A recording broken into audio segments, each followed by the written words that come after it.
What's up, my folks? I hope everyone's having a great day. All my dogs out here enjoying some sun. Except Crybaby, he can't be happy no matter what you do with him.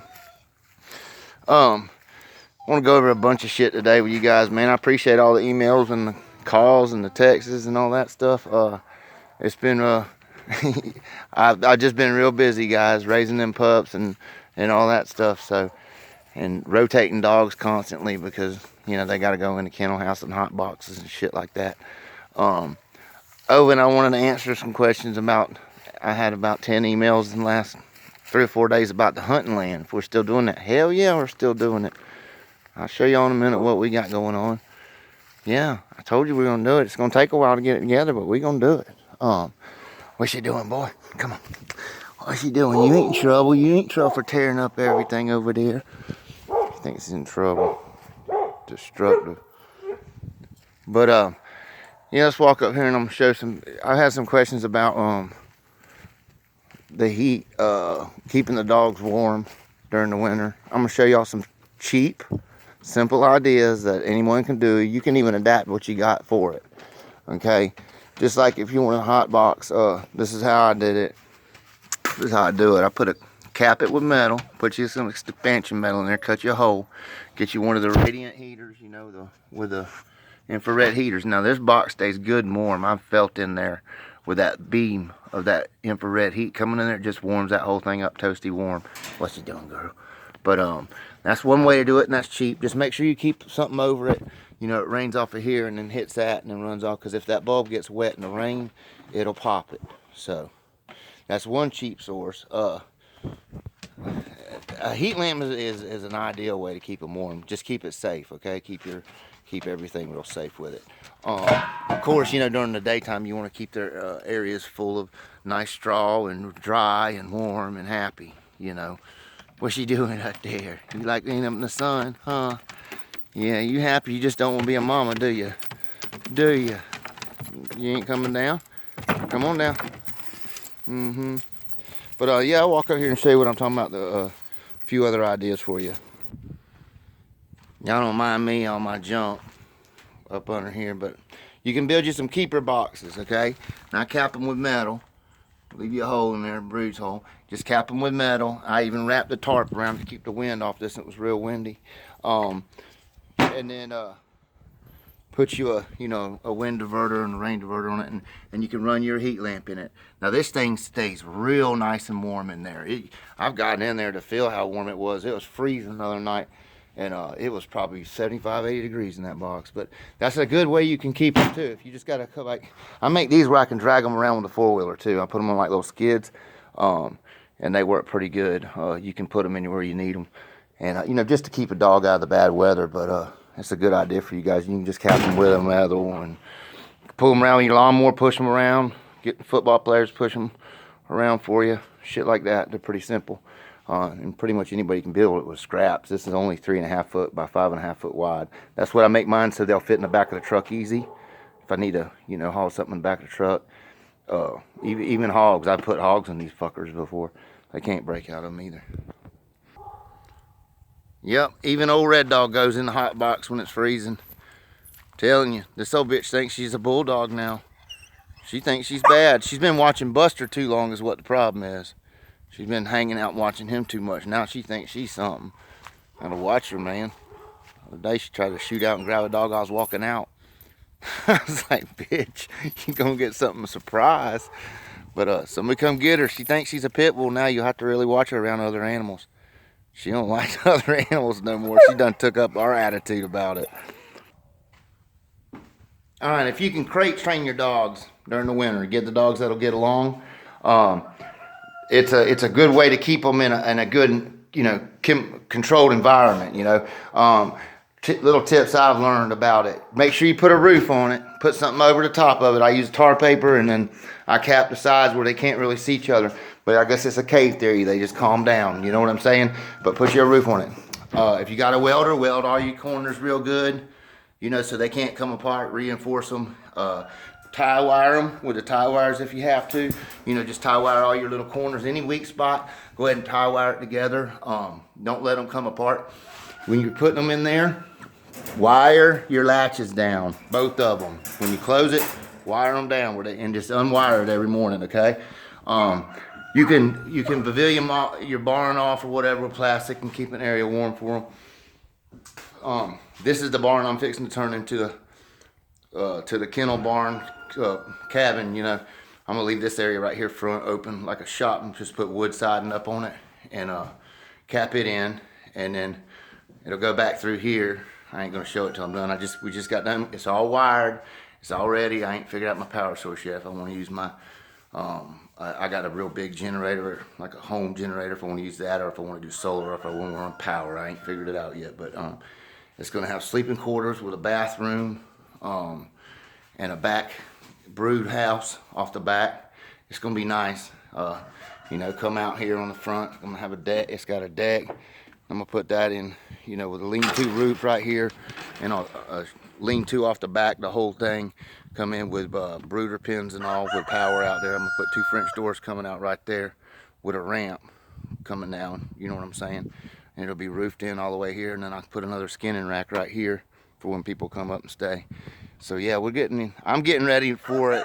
Regardless if we got a land lease with cabins and all, I'm gonna make something here at the house for when people come mess with dogs and breed dogs with me and do whatever. They got a place to stay right here at the house. They ain't gotta go have a shower, kitchenette, everything right here like a motel. But it'll probably be a year. It'll be about time we get the damn lease up, signed up, and get everything. I'll probably have this available. You know, it'll be ready to sleep in probably. Probably won't be finished, but I'll have a sleeping quarter here. But you know, like I said, everything. I have an attorney, a friend of mine. He's a person that I lease from already. He's going to be doing some trying to figure out some bylaws for us. What's good, what's not. You know what I mean? Figure some stuff out and go over some contracts with us. But that's where we're at with that.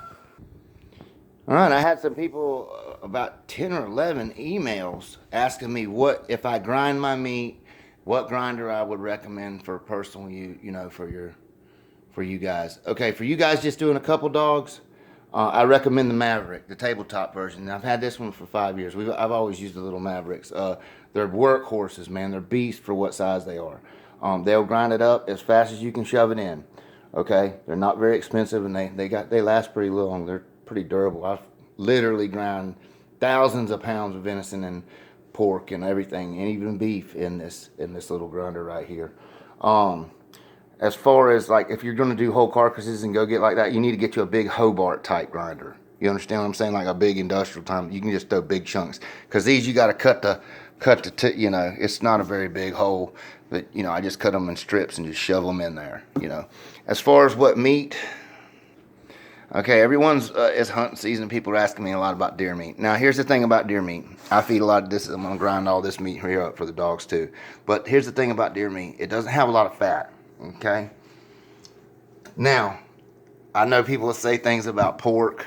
Now, what I do is when I butcher a hog, I use Duroc pork. Now, it's a little different. It's got some omega fats in it. Other pork doesn't. But I'll cut the fat trimmings off the fat meat off that hog. And I usually use about 15%, you know, pork to the venison. You know what I'm saying? When I'm done, that'll give me about 15 pounds of ground meat. That'll be about one feeding. Now, as far as like the kibble, people are asking about. Now, as far as the pork, before I get off that, you can freeze any meat for 2 weeks and it's going to kill parasites. I don't care if it's wild pork, tame, domestic pork, venison, or beef. If it's got parasites in it, and you freeze it, chicken, whatever, it's going to cure it. It's going to kill the parasites. So, rule of thumb: freeze your meat, you know, a couple weeks before you grind it up. I even do the venison. This has been ground. Now I grind up the heart, and all the trimmings and the venison for the dogs, you know, the shoulders and all that is what I use. And then I do the carcass. I cut the carcass up. Now, sometimes, you know, if I'm making a bunch of meat, hundreds of pounds up, use the big grinder, just throw everything in at once. You can throw everything in that sumbitch at one time. It's that bad. But, you know, with these, you have to trim the meat out, which I'm just doing a meal for them. So, you know, give them some meat in their meal.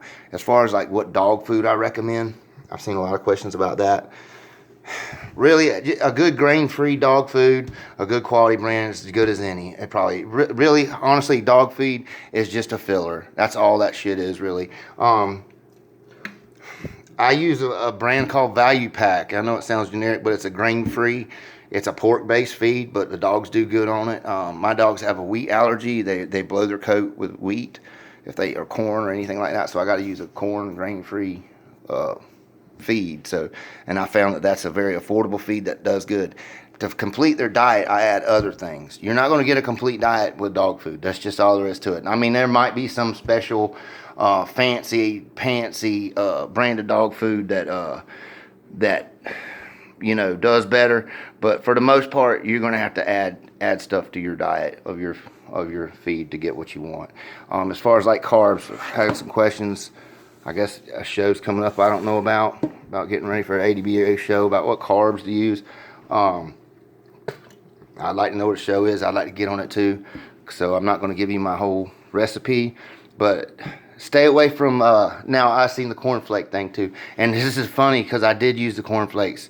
I did the fat bill keep and I did good with this son of a bitch. That's when I really was learning about how to condition a dog. And I learned a lot from conditioning with those cheap keeps. I found that the best carb now, I don't use rice, I don't use northern beans. I've had friends that use that. No, I would use either a egg noodle base or a like sweet potato. Now, as far as sweet potatoes, how you feed, for God's sakes, cook them. Okay, cook them down. When I feed sweet potatoes, I feed everything. I feed the skin and all. I just, it is what it is. That's the way I feed it. Yeah, I guess you don't have to, but I just mash it all up, throw it in their feed. As far as vitamins, don't over-vitamin your dog. I think you're better off with a half a multivitamin every day or every other day, even sometimes in cases, Make sure they got plenty of water in their feed. But as far as like wasting money on a bunch of expensive dog food, I think you'd be better off spending money on food like meat sources and other stuff and oils. Focus on your oils and stuff. But I hope that helps you, a little tip on that. But yeah, as far as you guys that wanted to start grinding your own, there you go. That's the one I recommend. I've had several of them. It's just this one's just so easy to clean. You just push this button, that comes apart, unscrew it, it's done. And it's a beast. Like I said, I've ground some shit up with it frozen. It'll spit it right out. So that's a good little grinder if y'all are interested in something. And if they're not expensive, the little Mavericks are pretty cheap. But and it's got all of it. It's got the little sausage stuffer and all that shit on it. It's just good for a little personal use. I mean, like I say, if you're going to go into getting the big boy stuff, you need to get the big boy grinder, okay? This is my house, y'all. It's about what you think it looked like. Very open, very lived in. I like my kitchen. I got a big old kitchen. I do a lot of cooking. I butcher all my meat. Of course, if you're going to butcher your meat, have the right stuff. Of course, right now I got a bunch of baby shit on it, but get you a good butcher block, something that you can really whack. I flip that over and it look like a war zone. But, something you can use a cleaver on and really cut into on something heavy duty. These are kind of pricey, but I really like the booze block. I think it's worth it. So, yeah, check out my Christmas tree. Y'all like that, don't you? It's a badass Christmas tree. But, yeah, this is my house, just a big old open house with rooms on the end. Nothing special, just an old dog man house, what you expect. Like I say, guns are fucking everywhere here. Of course, you can't be complete without a spotlight and a 22 Magnum at the front door. And just walks right out in my front. I'm shredding up cords now, too. You're going to have lots of extension cords ready come wintertime. That's a fact. But, that's all it's about. Let's go look at them puppies. People were asking them if my puppies were still alive. Yeah, they still alive. Little fat rascals. Starting to peep. But, yep, her eyes looking a lot better. Just gotta stay with it. Everything's about consistency with these dogs. Alright, and I had some guys asking about the t-shirts again. Listen, the easiest way to do that is to send a money order or a check. Don't send cash.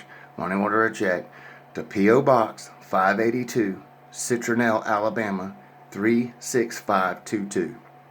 P.O. Box 582, Citronelle, Alabama 36522.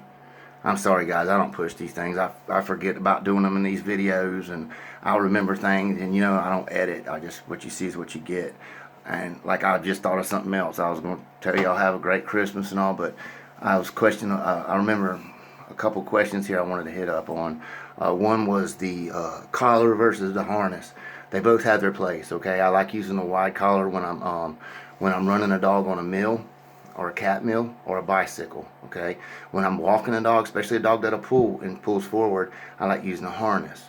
Okay, sometimes a dog that's smart and will back out of that harness or try to get out of it, put the collar on him with a keeper lead on it to the harness. Okay, so if he backs out of that, he can't get out of it. Just a little trick to keep you from having one slip loose, because I've had them slip loose, see dogs, and back right out of that son of a bitch, right before the show too. So y'all keep that in mind. But you guys have a great Christmas and keep on bulldogging. And again, like I said, if you guys want one of the shirts, it's P.O. Box 582, Citronelle, Alabama 36522. Make the check or money order out to Jay Jackson. $30 in U.S. $30 inside the U.S. I'll ship it to you. And and Anthony from Georgia, I need your size, bud. I went and sent out shirts yesterday to people that ordered the last couple weeks, and I do not have your size. Send me your size, buddy. Call me, text me, or email me. You take care and keep on bulldogging.